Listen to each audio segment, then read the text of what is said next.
Shalom, everybody. Welcome to setofmoon.com. I'm Joseph Dumont, and we have a special guest on here today. We've had him on before, and I wasn't too sure about having him on the first time. I thought I might be letting a crazy guy into the room here. And we've tested some of the stuff he's been saying, and many of you are getting quite excited or fearful or scared by the things that are coming to pass. And he's now got some more information out. So I could not let that go by without talking to him about it, challenging him about some of the things he's already said. But also, because a lot of it matches a lot of the stuff that I've been saying. So I want to welcome Cyrus Harding back to the, I don't want to say show, but to our teaching episode here. And to, well, welcome, first of all, welcome. Thank you for coming and doing it again. I appreciate that. So, Cyrus, just for the new people that may not be familiar with you, you said some stuff, I think it was last year, about something happening in November, December of 2019. Yes, sir. Can you tell us about that, and then I'm going to ask you, how did you figure that out? So if you maybe do the two, how did you figure that out, and what was it you were saying back then?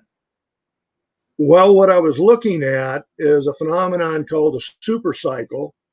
It was discovered by Mr. Edwin Dewey, who was paid handsomely for his research by the Rothschild family, who wanted any kind of leg up so that they could get over on the little guy when it came to finance and economics. And Mr. Dewey discovered that when there are certain alignments of the sun and the moon, then a strange phenomenon takes place. And he didn't really understand it, but he could see it. And he went back hundreds of years, tested his data, it showed up, it tested out. And so he published his work, I think it was in the 1930s. A lot of people have followed that. And Dr. Stephen Pitts wrote a book called The Unified Cycle Theory, which is a very good book.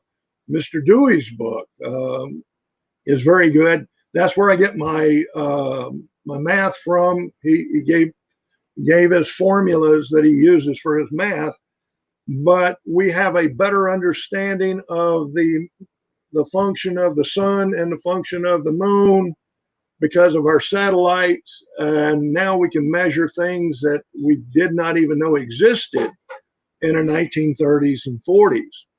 And I use that in my calculations.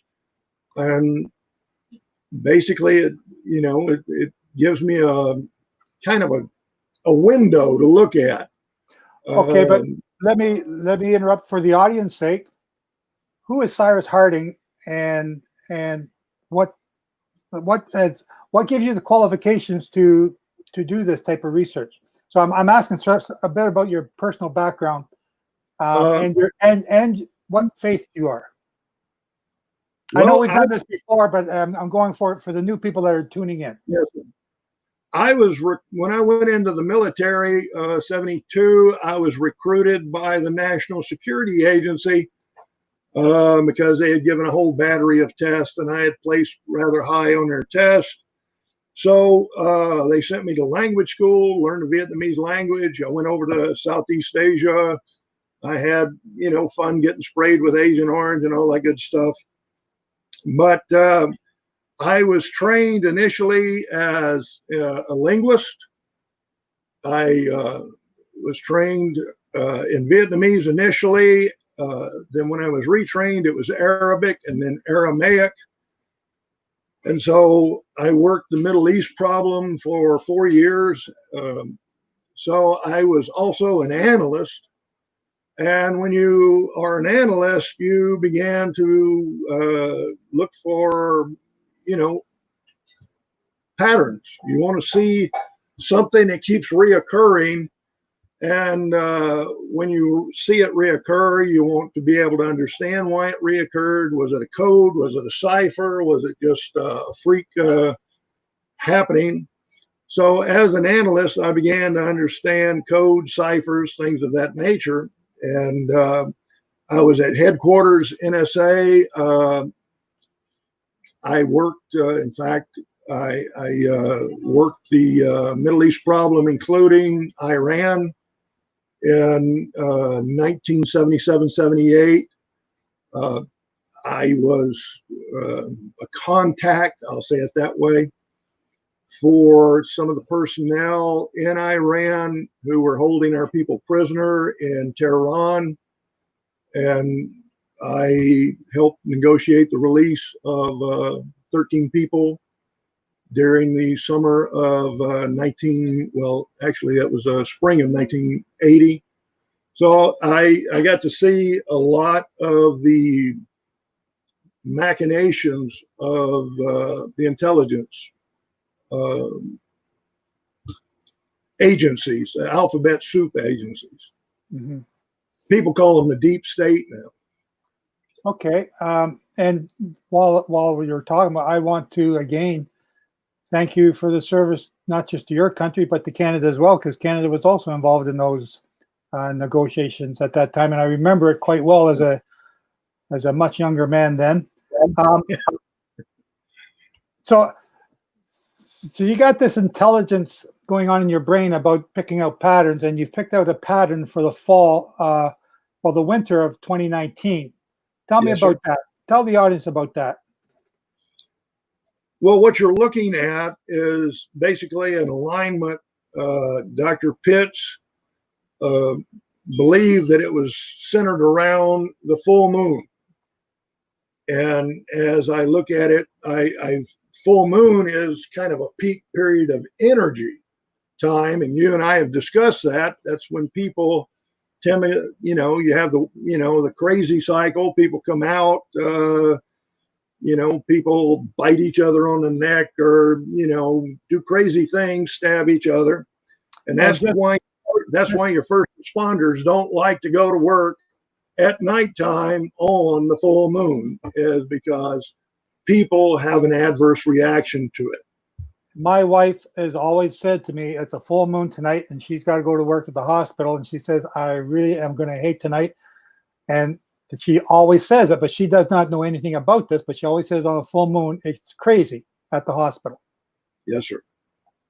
That's correct. And in fact, you'll find out if you actually do the checking, you'll see that men go crazy 4 times more so than women do.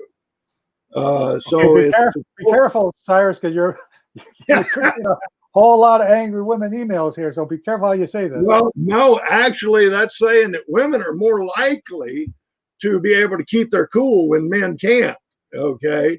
So like I told you last time, that's when men go out and buy a bass boat, but they don't fish, or they buy a 4-wheel drive truck, but they live in the city, or they buy an RV trailer, but they don't go camping. So, men have a way of manifesting, let's just say, odd behavior during this period of time. But some people can't, manifest it in a non-destructive way. So what we have is a lot of men will get into fights. There'll be shootings, stabbings, just things of that nature.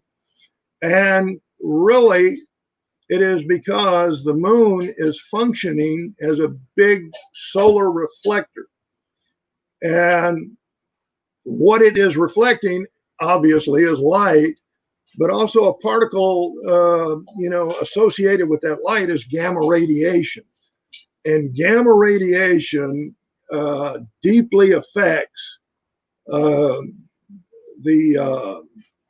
archaeocephalon of the brain, the old part of the brain. And that's when the animal tendencies tend to come out of people, the craziness, things of that nature, lack of control. People get drunk and have accidents, things of that nature, that they don't have control during that period of time, roughly 3 days, 2.5, something like that. Okay. Now, You also have a full moon during the daytime, but your brain is accustomed to receiving not only sunlight, but gamma radiation during the daytime. But at nighttime, during a full moon, the brain of some people go out of balance. Like I say, it's 4-to-1. More men will lose that balance during a full moon than women will. And so it's a measurable phenomenon. It's not something I made up. It's something I learned. But you're not just going by the full moon. You're also going by the perigee. Have I got that right? Perigee of the moon? Yes, sir. The apogee, which, is away, the furthest point away, and the perigee would be the one closer. So just explain that for the audience, please. Well, when the moon is further away and it's full, okay, which happens, it is still reflecting the light, but you're not being bombarded by as much light or by the same amount of gamma particles. Now, as it moves closer, you're getting basically a little bit more light, but you're getting a very, actually sometimes 100% increase in the bombardment of gamma particles during the perigee as opposed to the apogee. Okay, so just for the viewers that are watching, the moon goes around the Earth on an elliptical circuit. It's not a circle. It's like a football. That's correct. Like an egg. Like an egg. At apogee is when it's furthest away from the Earth. That's correct. And perigee is when it's as close to the Earth as it possibly can get in that circuit. That's and correct. What Cyrus is talking about is when the moon is at perigee or very close to the Earth, and in particular a full moon. These are the things that he's measuring and seeing patterns in. Have I got that correct, Cyrus? Yes, sir. That's correct. Okay. These are all multiple tables. I mean, all you have to do, it's just like being in 7th or 8th grade math, where you have to figure out the median or the mean. You're taking the amount of gamma radiation that is being reflected by the intensity of the cycle, which you have to put the numbers together, divide by 2. There's a formula. I mean, it's not something I just make up. Okay. So I read a report that you had, and you'd mentioned my name, and you'd mentioned the Jubilee cycles, and you'd combined that with the work that you were doing, which that's what caught my interest. But I was reading, I think you wrote this in 2014 or 2017. I'm not sure which it was. And then you're talking about this, and it's happening at that time. So tell us what happened starting in November, and with your cycle that you were talking about at that time. And I believe you thought it was going to be something to do with oil. Yes, sir. I did.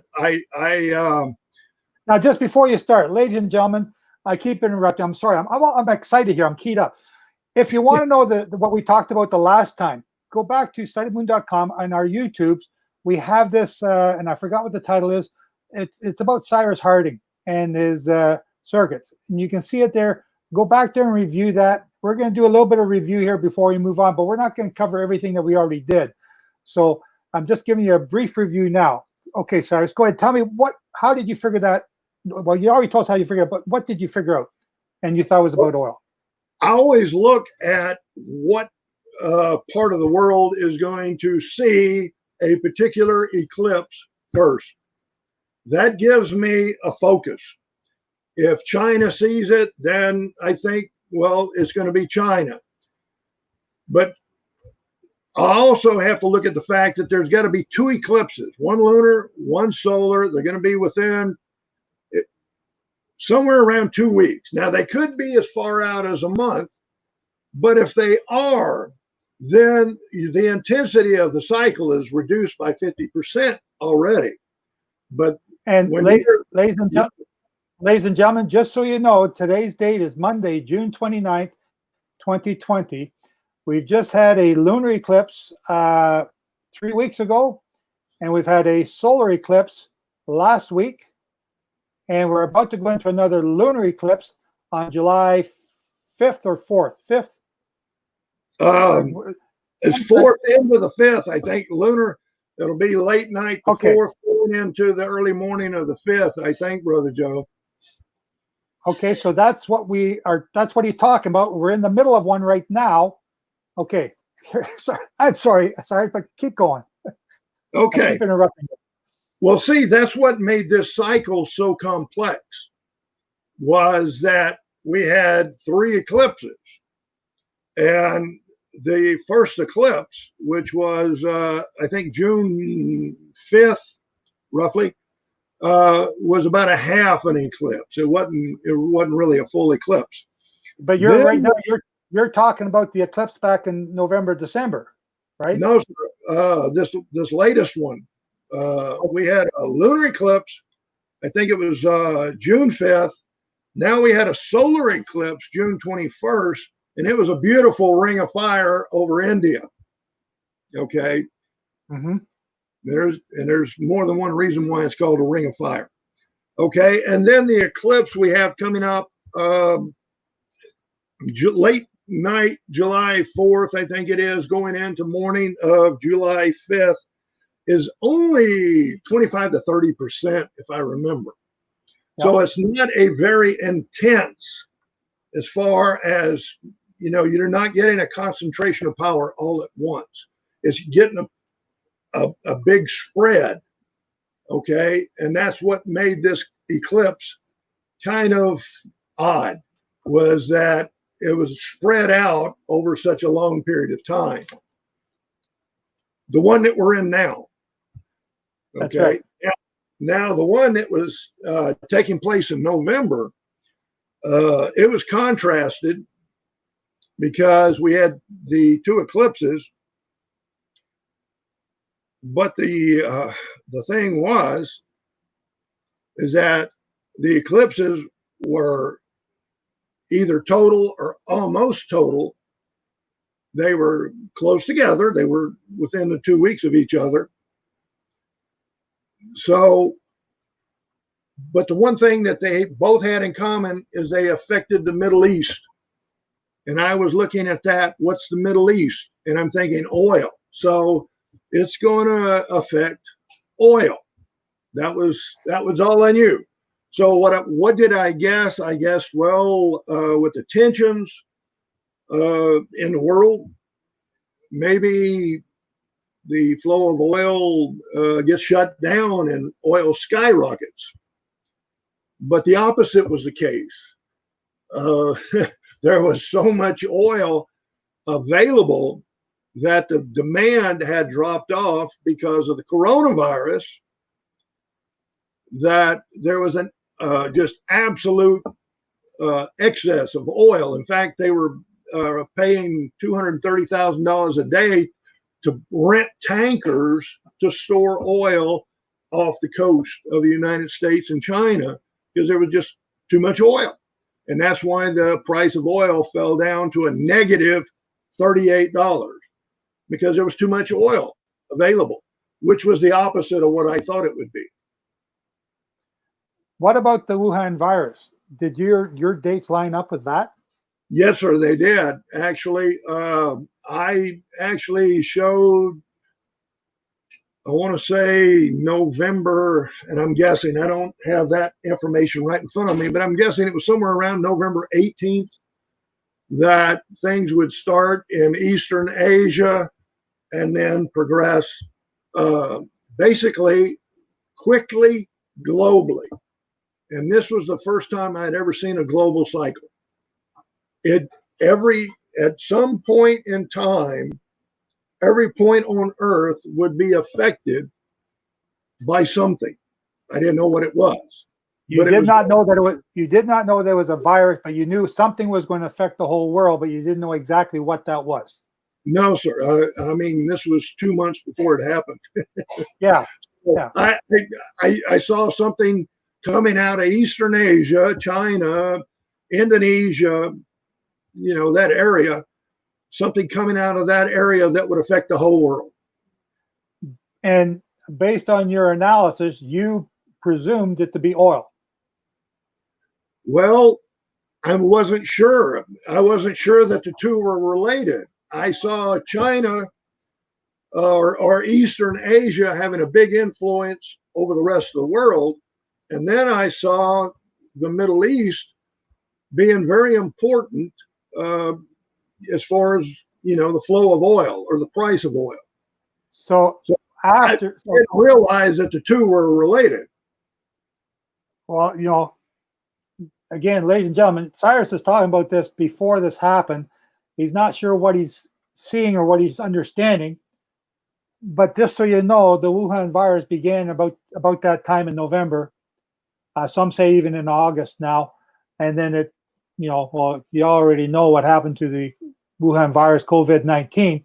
And you also know about the oil dropping through the floor and it turning into a negative number come, I think, around March or late March, early April. I think it was. So, yeah.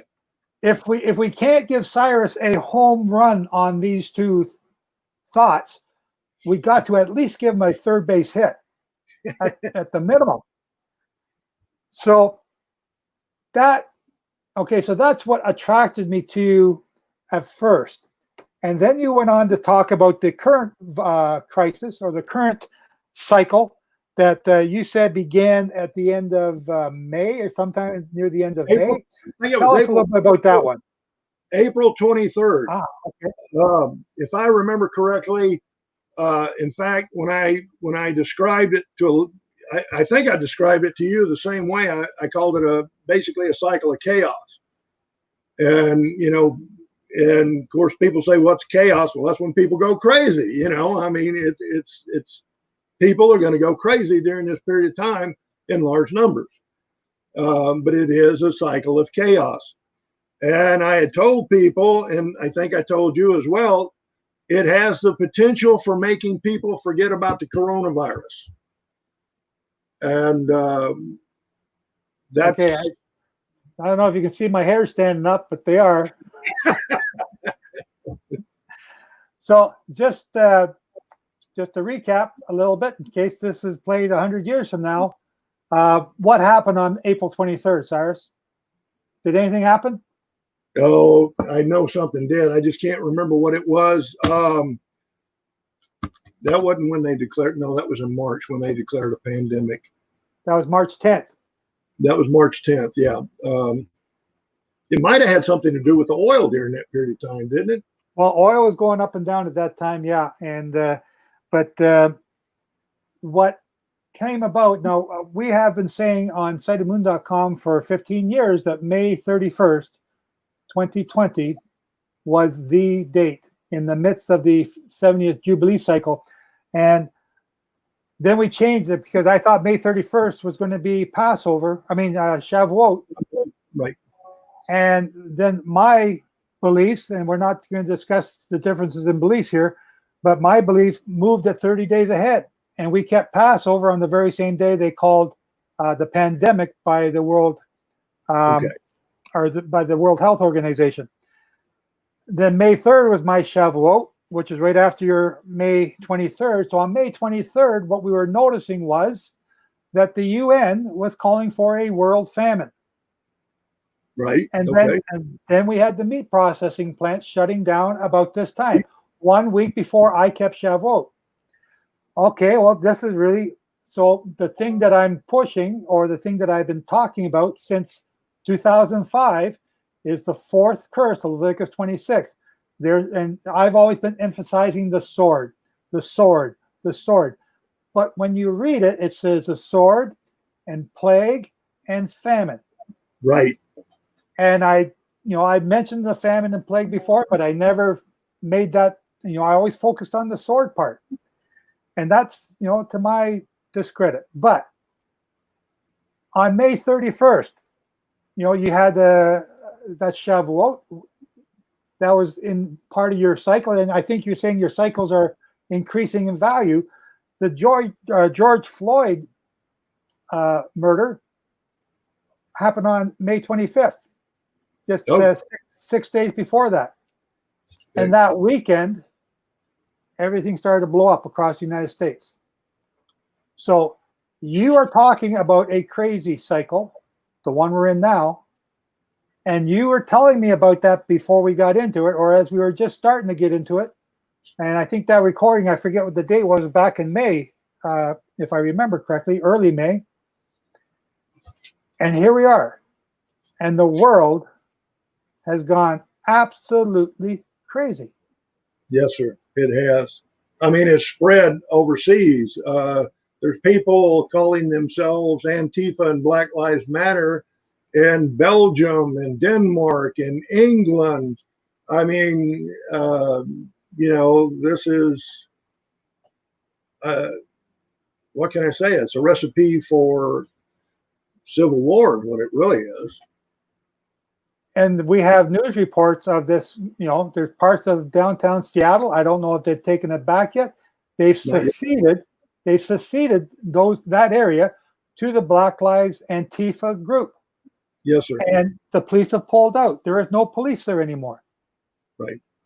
We have shots being fired at truckers going down I-90 or up I-90, I-70, I-75. You cannot travel in a truck up and down the roads without the fear of being shot. And one of the truckers I saw that was being shot at was a gasoline tanker. Yes, I saw that. Are we going? Is this crazy? Does this sound like this man has got it right on? So here's the skeptics are going to say, so are you a prophet? Are you a prophet? Are you a prophet? No, I'm not. Well, actually, you are, sir. If you are a teacher of Torah, you are a prophet. If you open your mouth and proclaim Torah. Well, I do that quite loudly. That makes you a prophet. What you're showing us here with these cycles is further intelligence on your part of a cycle that you've been able to learn and understand. You haven't had a vision from God. No. An angel hasn't come to you in a dream at night and told you these things? No, sir. You're not reading tea leaves in that cup that you're drinking from? No, just red zinger tea. And you're not an alcoholic coming up with these crazy things? No. So you're a man who sees patterns, and you sit there and analyze them and see what it is that you're trying to understand. And you have a history of patterns that you go back for how many hundreds of years? I've only gone back for about 600 years, but I think Dr. Pitts has gone back to the Roman Empire. Only 600 years? Yes, sir. Okay, in fact, I think I wrote an article about it, and I if I'm not mistaken, I go back to the 10th or 11th century. So it's actually 1,000 years. I'm sorry. Now, this current cycle that we're in, Cyrus, you said that it would come in stages. Like you gave it like a 30% stage, and then a 45% stage, and then I think the highest you went was a 75, I believe. 75% stage. Yes, sir. I think we're either in it or getting real close to it. I can't remember the dates. I think you're right. Yeah. Now, ladies and gentlemen, just so you also know, we did a newsletter on this very thing as well. Again, go to my website, sidemoon.com, look up the newsletters for May and June. I think it's the 17th of the 4th month is the one I called it on. And I explained all these things. And I wrote down what Cyrus has said here. And I'm not taking any credit for myself. I'm crediting everything to him, just in case he was wrong. But he's been spot on right. Yes, spot on. Well, right. let me qualify this, Brother Joe. I've been doing cycle forecasting for myself primarily for a number of years. And here's the thing. I can tell you when the time is absolutely optimum for things to go haywire. But I can't tell you that it will go haywire. Okay? It's just that during this period of time, there is a greater chance that things will go haywire as opposed to another period of time. So, and here's also, I want to qualify this. I hope everything I say does not come true. Unfortunately, a lot of it has, but I hope it doesn't. Cyrus, you sound just like me. I have no, just, and you don't know this. Maybe you do. I don't know if you know this. I don't think you do. When we did that interview, because the date for me had changed from May 31st to now May 3rd, and I didn't know what that meant, and I didn't understand it. It was still the midst of the year, the midst of the 70th Jubilee cycle, which is still 2020, that something big was about to happen. And I'm leading to war. I'm thinking it's war. Again, I've got no angels talking to me. I haven't had Jehovah's voice in my head. I haven't any dreams. I'm just reading his word and seeing my patterns in the Jubilee cycle. It's the same as you. But what you didn't know was either just before I talked to you last time, I went back and redid all the numbers again. And because of the month being a 29 or 30-day month, I can add a day. If you have a sequence of them and during a 3.5-year period, that's 20 extra days during that time over 7 years. Right. That's 40 extra days. And when you do this calculation, plus there are leap years where an extra month is added, my brain hurt doing all these extra calculations. And I looked at the Hebrew calendar. I looked at the crescent moon and the barley calendar, and you go by the crescent moon. But this year you kept with a late barley, whereas I went with an early barley. We both go by the crescent moon. And I used the Gregorian calendar, and I used the one system that you're on, the one system I am. So I got 4 or 5 different systems I'm looking at doing all these numbers. And when I worked back, I ended up at July 5th as the start of the 2300 days, whereas I originally thought that the May 31st was. And it's potentially because of these ulterior 29 or 30 and a leap year. I may not know until further down the road, looking back, it may be a May 25th with the George Floyd shooting or killing. So you've also got a high day, not a high day, an important day in your calculation as July 5th. Right. That's correct. If I remember correctly, that should be about the end of the 75% effect of the cycle. And like I say, I don't have any of that information in front of me. So really, everything I have in front of me and I have on the wall here, not that I paint on the wall, but I have a chalkboard. I'm kind of old school. And all my calculations are on the chalkboard and here in front of me, which is the upcoming cycle. Because like I said, I don't ever write an article about a cycle when I'm in the midst of another cycle, because I like to turn around and say, hey, I missed, I screwed up, I didn't do this, or I got this right, or it looks like I got it right. So I discuss the hits and the misses and then give my projection for the next cycle. But it was actually the beginning of Shabbat, Friday evening. I thought, I think I need to write an article about the next cycle. Okay, before you get into it, you just mentioned that July 5th is going to be the end of the 75. So that's 75% versus 100 of the crazy cycle that we're now in. And yes, sir. It's not stopping on a dime. It's decreasing in intensity over a number of weeks. Yes, sir. That's correct. If I remember correctly, the full cycle runs to about August 18th. But the way that I saw it happening, as far as my calculation, was about after August 8th or 9th, it really drops off quickly. I mean, it goes, and I'll use an arbitrary number. It goes from 30% to 10%. Okay. So what we're going to see is after we get through the next portion of the cycle, when we get to the first week of August, it drops off quickly. even though the cycle runs to the dark of the moon, I have it really ending right after the full moon for effect. So it's going to drop from like 30 to almost nothing within a few days.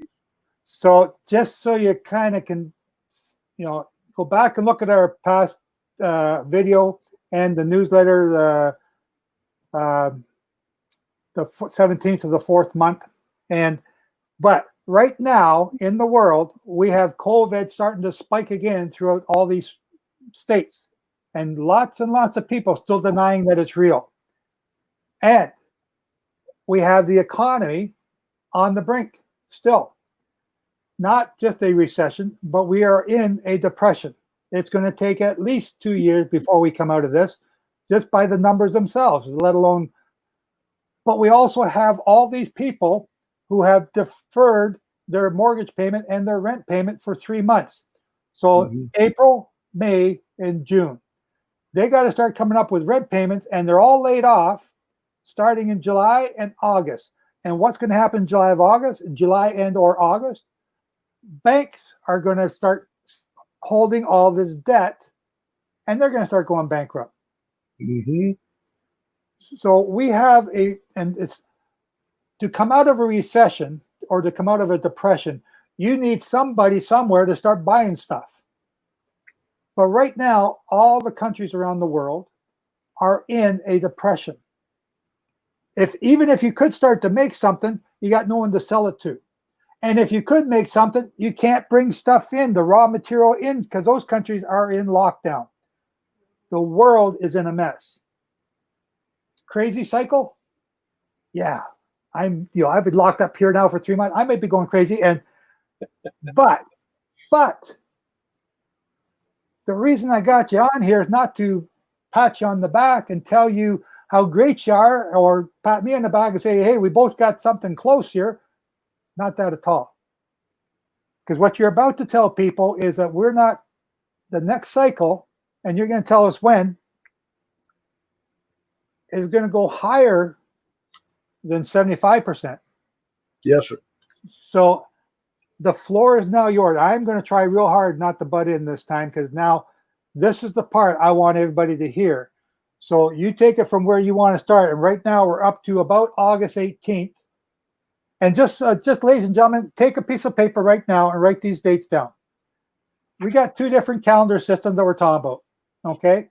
We got the sighted moon and the barley being a V. So I'm on an earlier month this year. Our holy days for this fall are the Feast of Trumpets is on August 21st. The Day of Atonement is on August 30th. September 4th is the first day of Sukkot. And the 8th day is the 11th of September. Now, for those of you on the later schedule, or even the Hebrew calendar, which might be a day or two difference, and depending on whether the moon is sighted or not, it'll be a day or two difference, or 1 day difference, is September 18th for the Feast of Trumpets, September 28th for the Day of Atonement, October 2nd for the start of Sukkot, and October 9th for Shemini Atzeret, or the 8th day feast. I want you to keep those dates in mind as we go forward and discuss this. Maybe nothing's going to happen on them. Then again, maybe something's going to happen on them. I just want you to just keep in mind and listen to what Cyrus has to say. The mic is yours, Cyrus. Okay. Thank you, Brother Joe. The way I have it is, and I always preface it this way, a day or two either way is the cycle. October 18th. Yes, sir. Just try not to interrupt. I'm sorry. Ladies and gentlemen, if you're in the chat area and you have questions along the way, either on Facebook or YouTube, write them in here. I'm going to read them. And if there are any good ones, I'll post them up here and we'll ask Cyrus if he can answer them. So please feel free to do that while you're watching. Again, button up, Joe. Go, Cyrus. Okay. So I like Brother Joe said, I go by the sliver of the moon. So somewhere around October 18th will be the beginning of the cycle. It might be October 19th, but somewhere around October 18th. What makes this cycle really unusual to me, okay, this is to me, is that it starts out, and I'm calling it 50 to 60%, but the actual calculation is 66.747%. So it's going to start out at almost 70% intensity. It's a very intense cycle. On October 18th, you're saying this is when this is going to start? Yes, sir. Okay, but there's no solar or lunar eclipse at that time, Cyrus. Not at that time, no, sir. The eclipse comes around November 29th and 30th, if I'm not mistaken. So this is the start of that cycle back in October? Yes, sir. Okay. The formula that Dr. Pitts uses is the full moon prior to the eclipse within 6 weeks. Okay. But I go to the beginning of the cycle of the full moon within 6 weeks, because I've noticed that things really start building up to the full moon intensity within 6 weeks of a lunar eclipse or a solar eclipse, depends on which one comes first. But the formula that Dr. Pitts uses, and mine's a little bit different than his, because I've noticed that the gamma radiation is a big factor in behavior of people. This is not my opinion. This is the opinion of psychiatrists and psychologists around the world, that gamma radiation affects people differently, and some people cannot cope with it. So as we go into a full moon, we're building up like, and this is the way I describe it to people, it's like water dripping in the kitchen sink after you've turned out the lights and gone to bed. At some point in time, it's going to irritate you enough that you're going to do something. So as you build up going into this full moon, when the full moon arrives, you're going to do something. You may get up and try to adjust the water or turn it off under the kitchen sink, or maybe put a cloth in the sink. You can tell I have a lot of experience with leaky sinks. And you heard my wife laugh. I don't know. But let me just point out to the listeners again, you're talking about October 18th as being a 50 to 60% intensity of what? Of something. Well, what it is the reflection of gamma radiation off of the moon as the moon builds up to a full moon 2 weeks later. Okay, and okay, so 2 weeks later, it's building up after almost 70%. Where's it? How's it increasing? By how much every week or two? It starts out at 50 to 60%. It reaches a stage of 70% November 16th, going to November 30th, which is the period of time of the lunar eclipse. So at the time of the lunar eclipse, your maximum exposure to gamma radiation is going to be 66.747 or 70%. And what happens after that is the really important part, I guess. Let me just point out just a minor little detail here that Cyrus sort of left out of that. Okay. There happens to be an election in the United States on November the 3rd. Yes, sir. And it's very close between, well, I don't know if it's very close. The polls say Biden is ahead by like 10 to 15%. And Trump is slipping behind because of all the stuff that's going on. What's going to happen? Then the pundits I'm reading are saying, well, he was behind by a number of points before and he came up and won it and surprised everybody. So what's going to happen here? Just a minor little detail, because after that, after his election, then you got November and December until he's sworn in office on January 20. I believe it's 20, Yes, sir. right? Okay. All of that, yes, sir. That all of that is very important. The thing that I want to emphasize is the amount of the effect that the cycle will exert upon everything that you've just mentioned. The election, the swearing in, but not only that, let's say Donald Trump does win the election on November 3rd. And on November 4th, he is declared the winner. You still got to get to January 20th. Okay? There is going to still be a very high propensity for things to go suddenly haywire during that period of time, because the maximum field effect between November 30th and December 14th is 90%. Wow. 90%. 88.996. November 30th to December what? 14th. December 14th. 2 weeks. 88 point something. 88.996. 0.996. It's going to be 2 weeks of tiptoeing through eggshells and minefields. The least little thing could set something off, Brother Joe.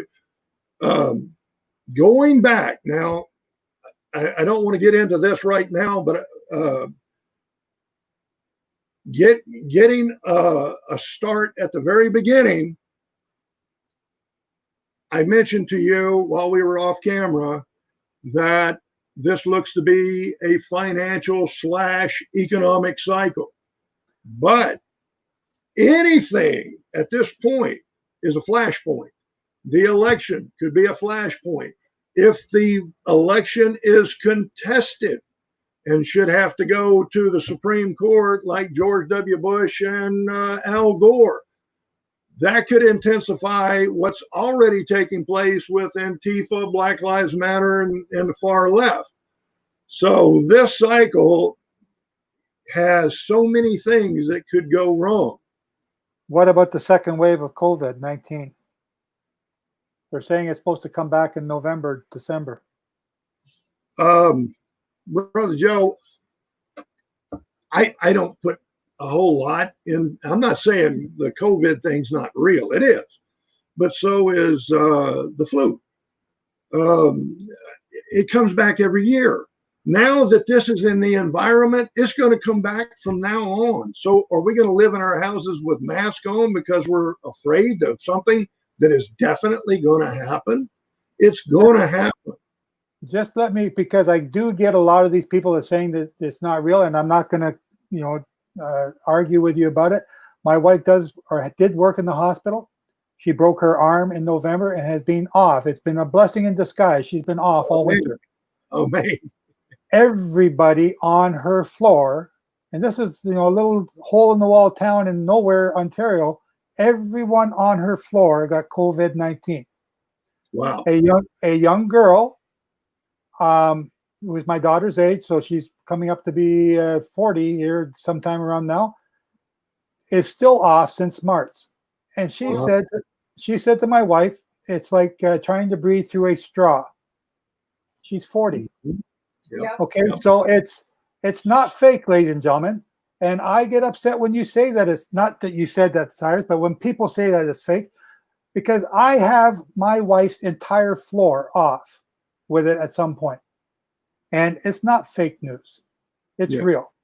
Now, is it going to be around like the common flu was before, or the cold? It could very well be. It will be.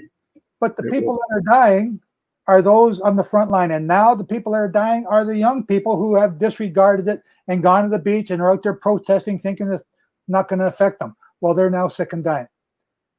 So, okay, I've got to get off that horse. That's not what I want to talk about today. But it's real. Is this COVID-19 going to come back? Who knows? I don't know. I'm just throwing that into the hat here. But you're saying 90% intensity at this time. Yes, sir. Between November 29th, 30th, and December 14th, it's going to be, like I said, 88.996, which to me is right at 90%. Well, you're going 996. Like that's kind of like you're taking it to the nth degree here.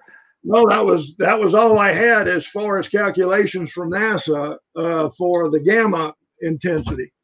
The gamma I use the gamma intensity to basically come up with how much intensity this cycle will have, because if I know that it's influencing people's behavior and there is a spike in the intensity, I'd be a fool not to include that in my calculation.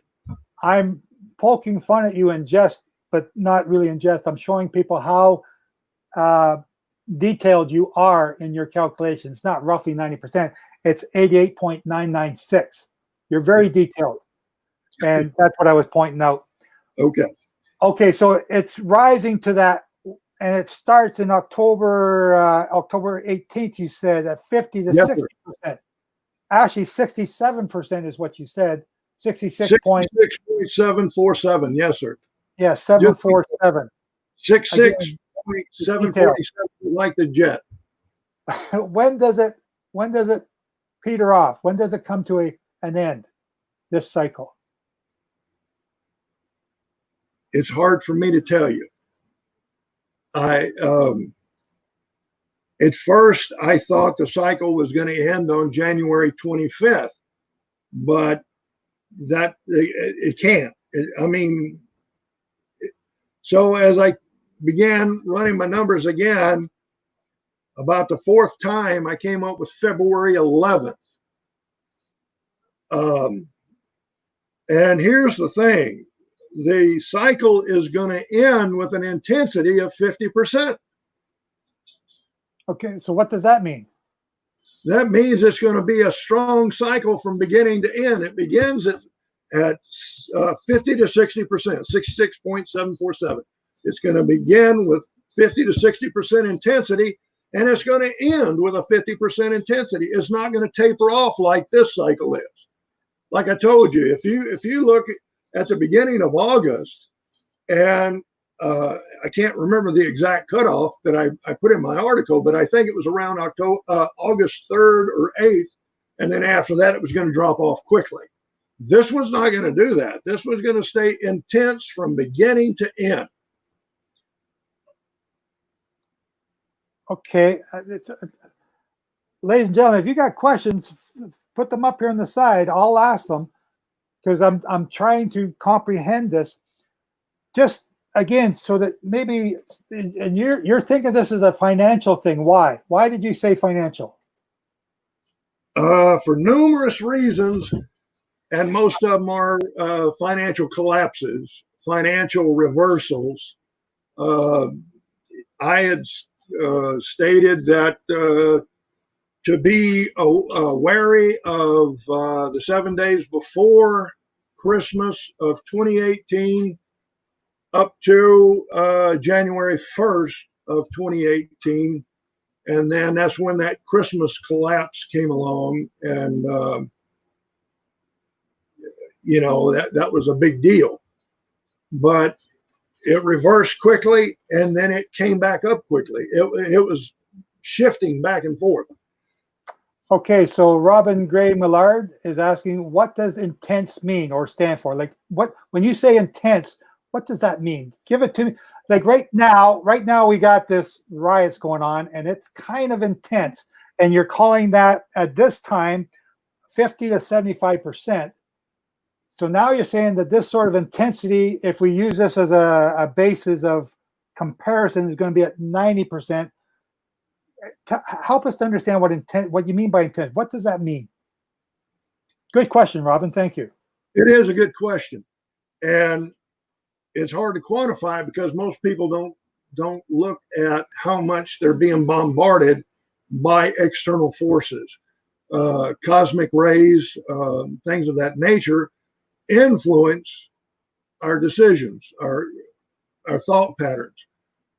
And the one that is the most common is gamma radiation. And the reason we're having cycles with greater intensity is because the magnetosphere that surrounds the Earth, that protects us from all the bombardment of harmful radiation from outer space, including the sun, is collapsing. It's not nearly as strong as it used to be, and it's going to get worse as we go forward. And it is because of the solar minimum that we're going into, or we're actually already in.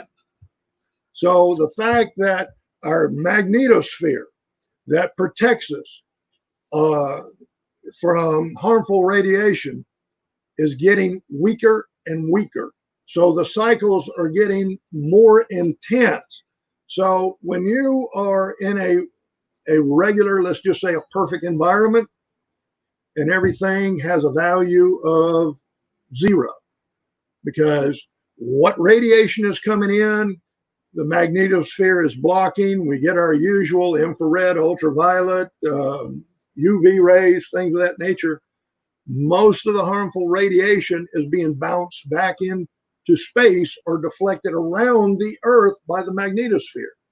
Now that the magnetosphere is shrinking and not nearly as strong, these harmful particles are coming in and affecting us more and more in our decision-making capacity. So when I say it's 75%, or 50%, at 50%, you're twice as likely to make a bad decision than you were before. Okay? When you hit, you see where I'm going with this, Brother Joe? Because this is a logarithmic increase as you go up. I'm not allowed to go near bass boats here for the next year. Well, you can, but you have to leave your checkbook and credit card at the house. Okay, so just let me see if I can sum this up as to what you're saying. It's not that the current riots are going to be like 75% versus 100% of what they start out to be. It's that our gamma radiation that we are taking in is going to increase from 50 to 75%, which is what's happening right now at this time. Is that right? That's correct, sir. Yes, sir.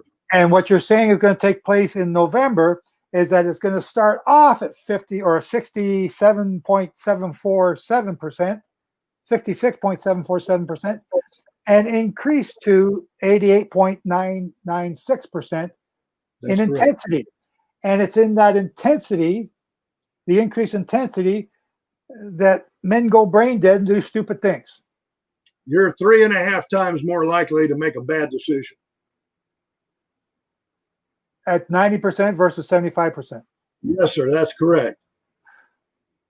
See, okay. I'm measuring the amount of gamma radiation that's being reflected. Okay, when you go from it's kind of like an earthquake.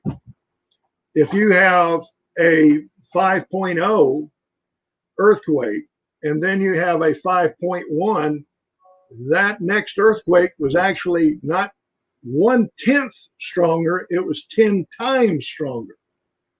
Okay, so when you get from 5.0 to 6.0, you've had a jump of almost 100 times more than that first earthquake.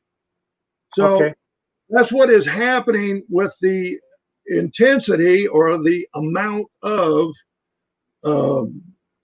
gamma radiation hitting the Earth.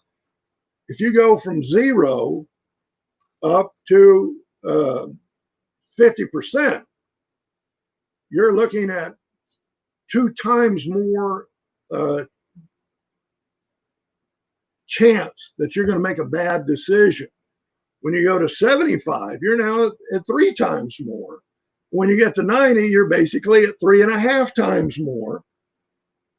Okay, so you stop and say, all right, do we ever get 100%? Very seldom, because in the past, very seldom. Coming up in the future, I don't know. It's very possible because of the magnetosphere collapsing upon itself and losing the intensity. And it's caused by the solar minimum. But you also said that this starting off at 50 to 67% and increasing to 90% was also extremely rare, that you have not seen this before. Am I quoting you right? Well, that's correct. It's unusual to see it start off so quickly, or so strong so quickly. Normally it builds up, but this one jumped up and just started out at basically 60%, which is odd. So what I'm seeing here is a window from the time that I'll be keeping the feast early and the time that you finish keeping the feast at late, as a time when this intensity is sort of normal, and then it goes ballistic again after that, which I thought, wow, that's kind of neat. But okay, so why are you, okay, let's see, what are people asking here? Why are you coming back? Why are you focused? Why do you think it's got to do with the financial collapse? How did you come to that realization? How did you get there? Okay. October 29th, 1929, the stock market collapsed. And we went into what is now called the Great Depression. October 19th, 1987, we had basically a stock market collapse. October 9th, 2002, the stock market collapse. And these are big collapses based upon percentage of the stock market, not points. Okay, you know, that when you look at how much the stock market collapsed in 1929, it was only about 250 points. But that was, you know, the stock market was only about 400 points anyway. So, you know, this big collapse took place because of a percentage drop rather than a point drop. September 29th, 2008 was the beginning of what we call the Great Recession. Okay. The Christmas crash of 2018, it was only a drop of 653 points in the Dow Jones. But the big thing was in the S&P, it was a 2.7% drop. The day, or the last trading day before Christmas. The last trading day before Christmas had never in history had a drop of greater than 1%. Yet the Christmas crash of 2018, it dropped 2.7%. That was unheard of. That was a historical time point. You see, I've got many of them going back to October 10th, 2018, 3.15% drop, which was over 800 points. Do you see with a pattern? September, October, December, September, October, December, November, November, November. There's a lot of stock market drops that take place between September and December. Yep.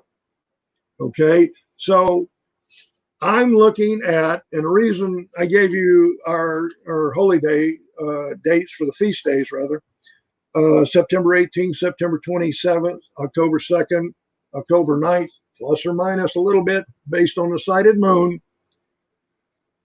We could see some turmoil take place on these days.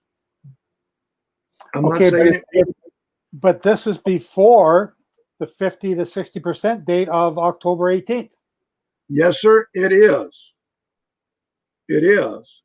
Okay, it is still within that September to December time frame. I got a question here. Okay, I got a question here from Walter.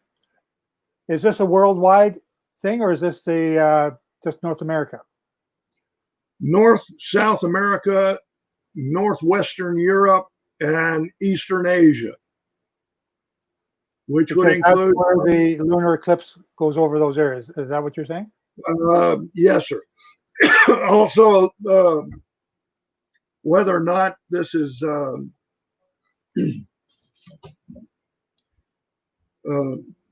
problem, but it also could influence South Africa. Mostly Africa is out of it. It's not going to be involved.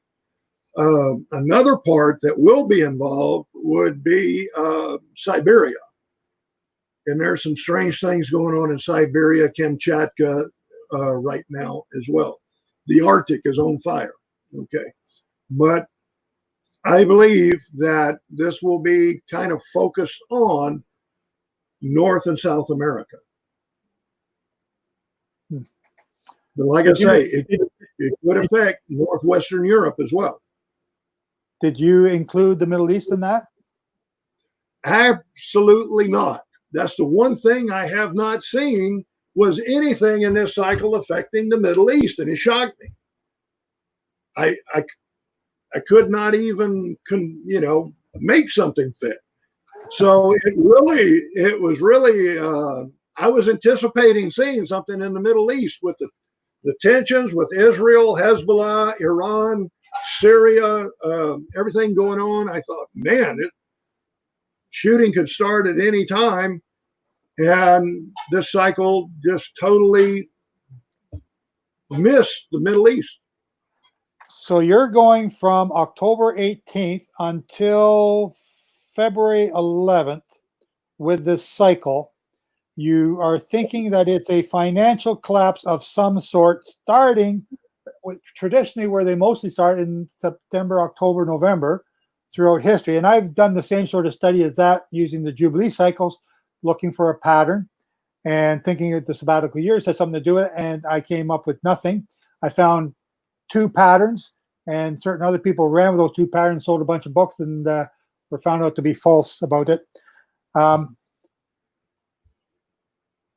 it's going up to 88.996% in intensity of the gamma rays, which makes people go stupid. And it's also happening during the time when Donald Trump or potentially Mr. Biden could be elected president. Yes, sir. Wow. It is coming at a time when just about anything could go wrong. It's like walking into a room full of petrochemicals and striking a match to see what's there. Well, let me just throw a couple more chemicals in here for you. Okay, there's all kinds of things that could blow up. On November 2020, the United States will officially be out of the Paris Accord, which I believe is part of the covenant made with many. On December 31st, 2020, Brexit will be completed and the United Kingdom will be out of the European Union. In both cases, the European Union would have been receiving billions of dollars from the United Kingdom and from the United States, which they will no longer receive. And like any prostitute who gets ripped off of her money, she gets upset. Yes. And I don't know if that has anything to do with what you're talking about. I just noticed that is in this time period. Quite honestly, Brother Joe, I don't either. I can tell you what the cycle tells me, but I may, like, when it comes to the last cycle in November, December, January, I could be totally wrong in the fact that it had something to do with oil, but I was absolutely the wrong direction with the oil. So I may be completely off here as far as what I'm seeing as a pattern to use to try to gauge what's going to happen. But I could be wrong. So the stock market could go through the roof, is what you're saying. Well, it could, but here's the thing. People don't realize that what are the two highest stock markets in the world and have been for the last couple of years? Venezuela and Zimbabwe. What? Yes, sir. The two highest stock markets in the world are Venezuela and Zimbabwe. Oh, you got to explain that. That you totally caught me off guard with that statement. Well, it takes about $1 trillion to buy an egg in Zimbabwe. So the stock market would be going through the roof because instead of paying $1 for let's say a share of stock, now you got to pay $1 trillion for a share of stock. So it could go through the roof, but that would be a bad thing. Hyperinflation. Now, I didn't know you were going here, so just so the audience knows what you're talking about, the United States has been, in order to keep people working, keep people employed, and to keep the economy chugging along here, and to keep people from collecting unemployment, they've been pouring not just millions, but trillions of dollars into the economy. And by the end of, I believe it's July, they will have put in $5.3 trillion that they made come out of thin air. Out of thin air. Into the economy. Now, it's not just the United States doing this. Canada's doing it. Europe's doing it. They're pumping money in, and they're making all this money just by going to the printing machine and adding more ink. There's no gold to back it up. There's no value in any of it. It's just created. So are we going to need a wheelbarrow to buy an egg here in November, December? Hadn't even thought of that till you just brought that up.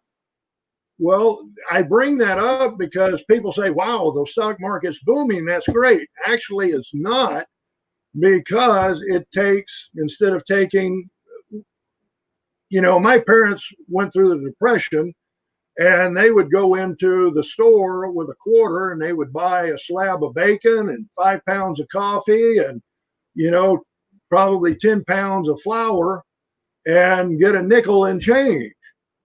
Okay, because nobody had any money. That was what the Depression was all about.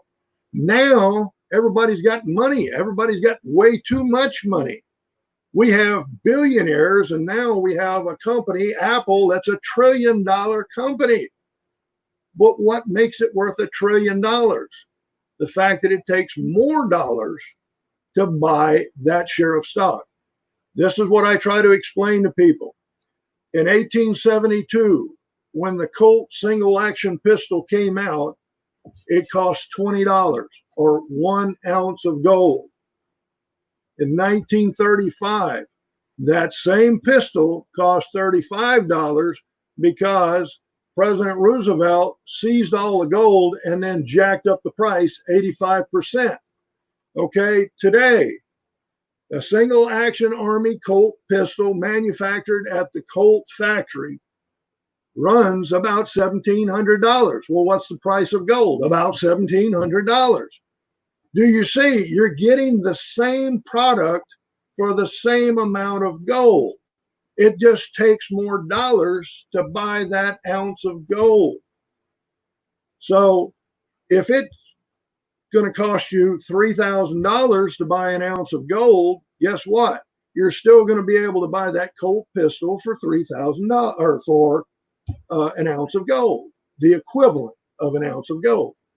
It's not the value or the worth of the product or the worth of the gold, is that the value of the dollar is getting lower and lower.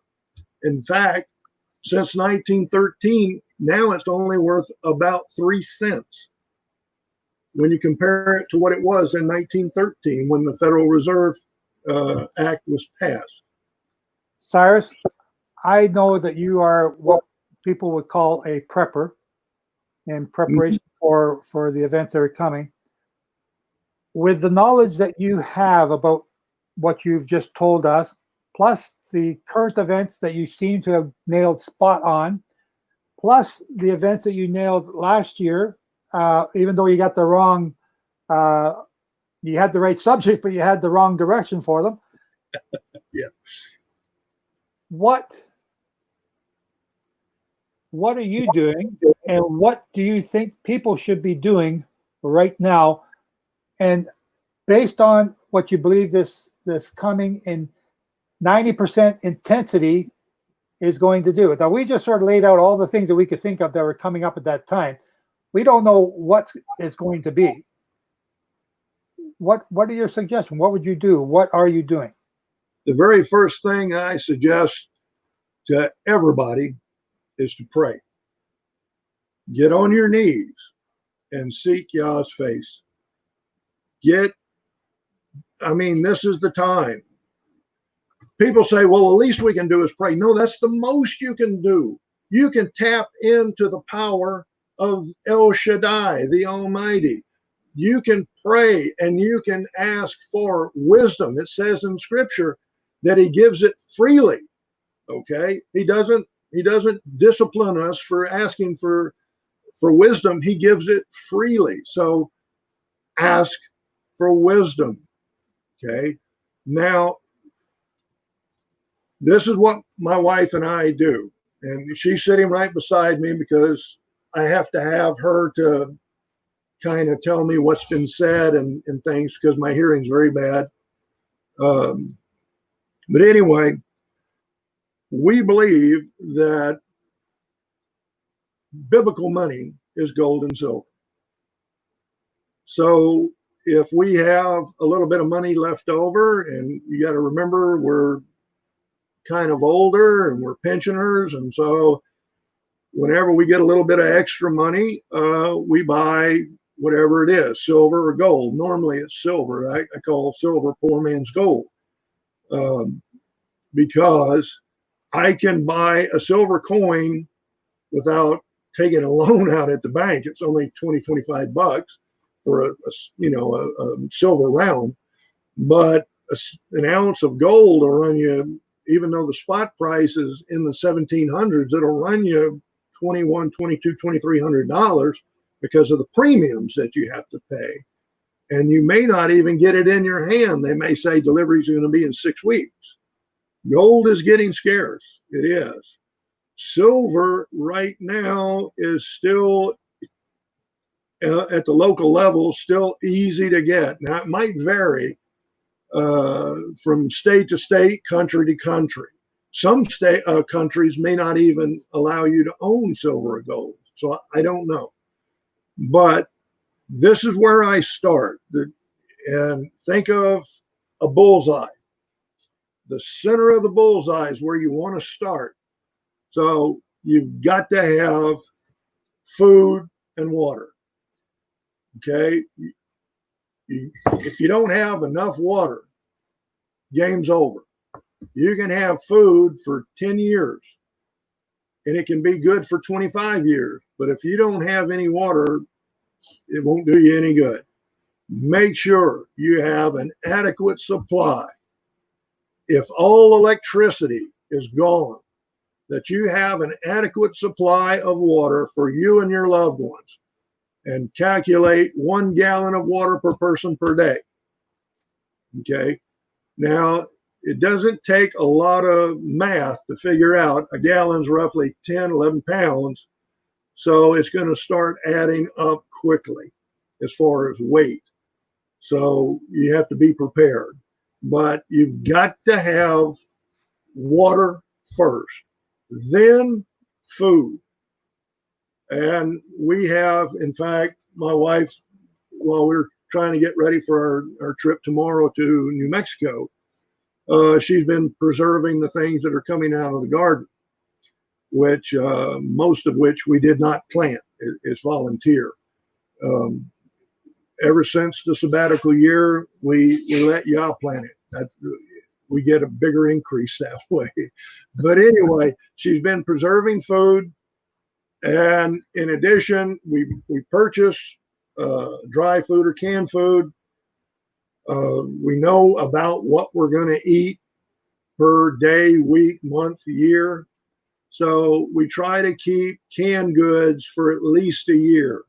Then our food that we preserve, whether it's from canning or drying, dehydration, we put up at least 2 years worth of food. And then we have freeze-dried food for a couple of years. If it was just Vaughn and I, it would be several years, but we're making preparations for family members that don't prepare. So this is what we do: food and water, food and water. Now, if you are in a country that allows the private ownership of firearms, I strongly suggest that you get a good defensive firearm. And for most people, that's probably going to be a shotgun, because it takes less skill to shoot down a hallway with a shotgun than it does a 22 rifle or a 45 pistol. So you can use it for defense. You can also use it to hunt with if you have to acquire food.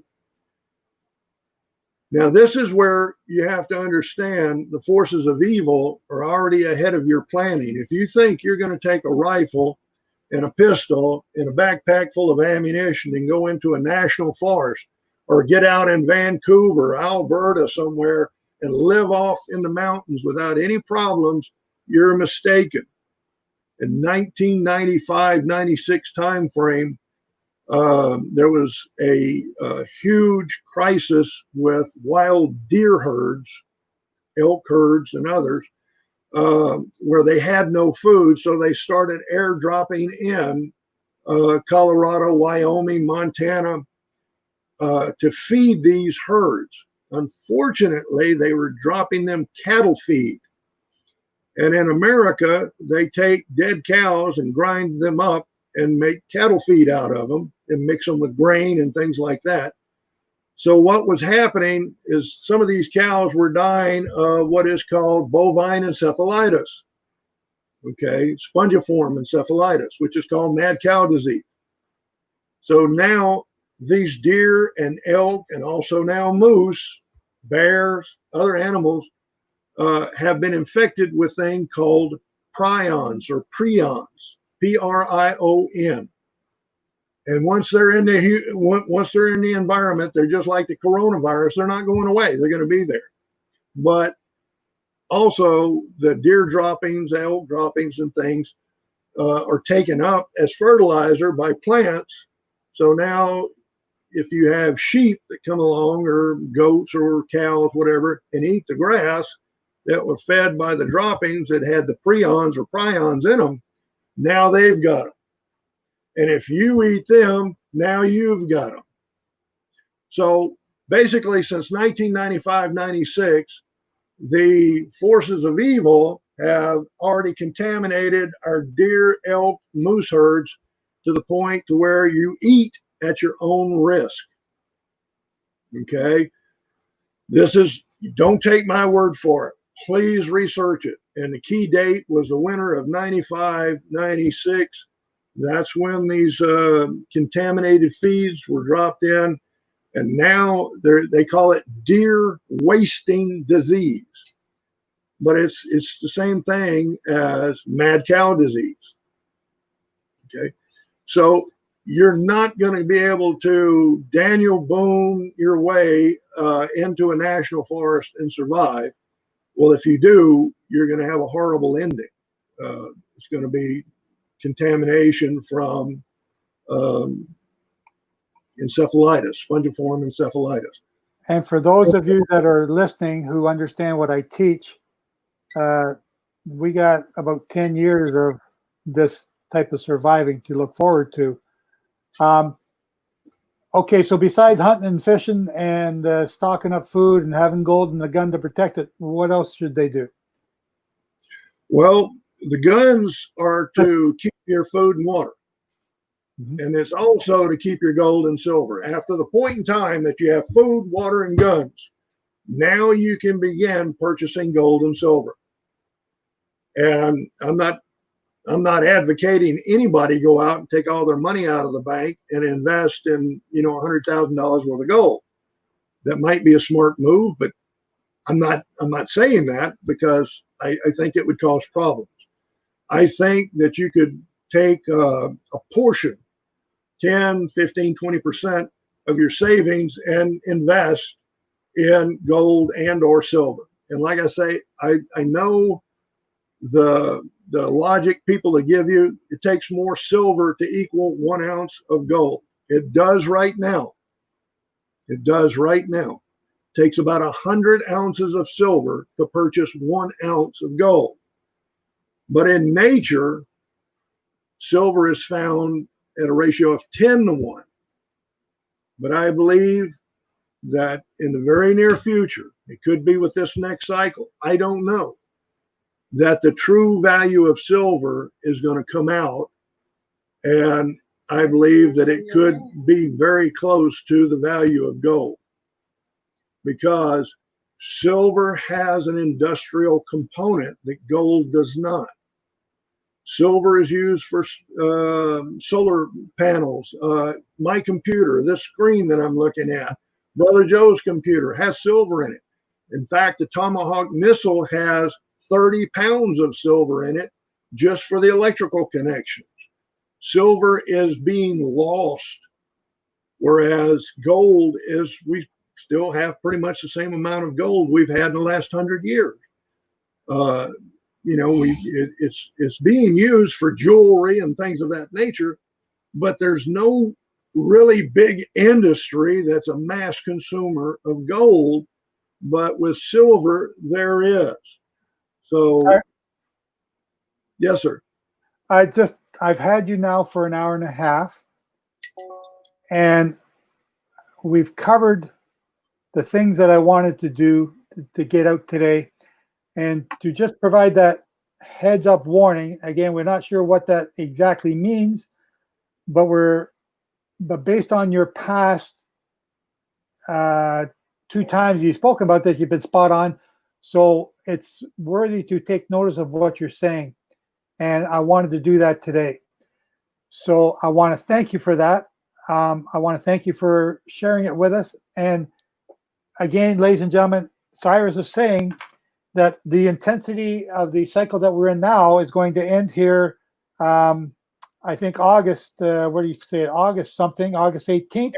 18th, I think, Joe. Yeah, and this next cycle is going to start up October 18th. Correct. So just after the fall holy days, this current one ends just before the fall holy days, depending on which cycle you're in.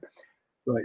And then it's going to get intense again, coming to the American election and the Brexit and the Paris Accord separation and the transition of leaders in the American president White House office. And I'm kind of like stumped for words. Like this is just, and it's going to an intensity of almost 90%, starting at an intensity of 67%. And, you know, Cyrus has said he hasn't seen this before. So that's why I wanted to bring this to you today.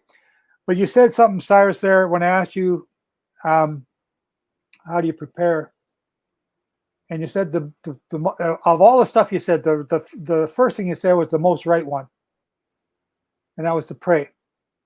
And I would like to ask you now, and I don't see any other questions here that people are asking that to trouble you with. I'd like to ask you now to pray for all of us, because, you know, like you, I've also been preparing. I've had a stockpile of food on hand for a long time, and we're trying to eat it up and get it gone before it does go to waste. But it does keep for a long time. You can't keep. I've got food here from my first sabbatical year in 2009 that we just finished eating in 2020. I've got food from my sabbatical year in 2016 that's still in the freezer. So I'm trying to eat it up. Yeah. So you can't keep. You just got to learn how to do it, and it is possible. But we both believe there's some deadly, seriously times in front of us. You know, I base mine on the Jubilee cycles and Daniel 9 prophecy. And it's not that we're scared, but we have this respectful fear of Jehovah. And when you see your dad having a hissy fit, you run for the bed or the garage and you hide. You don't want to get hit by him when he's mad. And our Father in heaven is furious with this world right now. So, Cyrus, I thank you for coming on here again with me and sharing this information. I really appreciate it. And I hope the listening audience appreciates it as well. When you get this posted or you get this written out, I want you to send me a copy. Make sure that I get a copy, and I will add it to this YouTube channel whenever you do that. Okay. Yes, Would you please close us off here with prayer, sir? Oh, my pleasure. Thank you, sir. Thank you. Abba, Father, we come before you as a body of believers, your kahal, and we know our greatest weapon is access to your throne. Hasatan doesn't know that. The enemy's forces don't understand that, but we, through faith, through your word, understand that this is our weapon that we can use. Give us the wisdom that we need to cope with the times that we are living in, because they're unlike any time that we've lived before, and probably unlike any time that any people have ever seen before. Father, we want to lift up Brother Joe and his ministry, because their reach is around the world. They have a wonderful ministry that touches thousands of lives. And we just thank you for that. And we pray that you watch over each and every member of his staff, each and every member of his ministry, that you would bless them, guide them, and direct them to do your will. We also ask that you would be with each and every listener here tonight. And we thank you for them, because obviously they're interested or they would not have come. And we hope that the one thing that comes through is that we have to begin in Torah. It's from Torah where we get your wisdom. Guide each and every heart to Torah, and from there, grow their faith, grow all of our faith, Father. We thank you for all the blessings that you've given us, because each and every day you bless us. You do. We just don't understand it sometimes. We want to lift up the leaders of our countries, that you would give them wisdom and inspire them, that if they take a knee, Father, that they take a knee to repent to you, not man, but to repent to you for the evil that has been allowed to happen in their country. We thank you for the revelation of your word, your son, Yeshua HaMashiach. And it's in his name and your name, Father, that we ask this.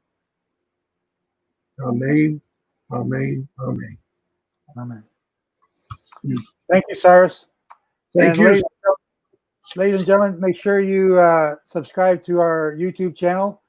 And if we got some more updates from Cyrus, they'll be there. And sign up for our weekly newsletter. And I will post this in there once I get it and share it with you all. Again, thank you, Cyrus, for being here with us tonight. And thank you, ladies and gentlemen, for tuning in. Shalom from SightedMoon.com. Shalom. Oh, and just before I forget, I even forgot to put this up here. Cyrus, there's Cyrus's website. Sorry, I completely forgot all about it. Go to Cyrus's website and you can read some of his back articles. And when he posts this, it'll be at this website, codgerville.wordpress.com. My bad. I'm sorry. Don't worry about that. Shalom, everybody. Shalom.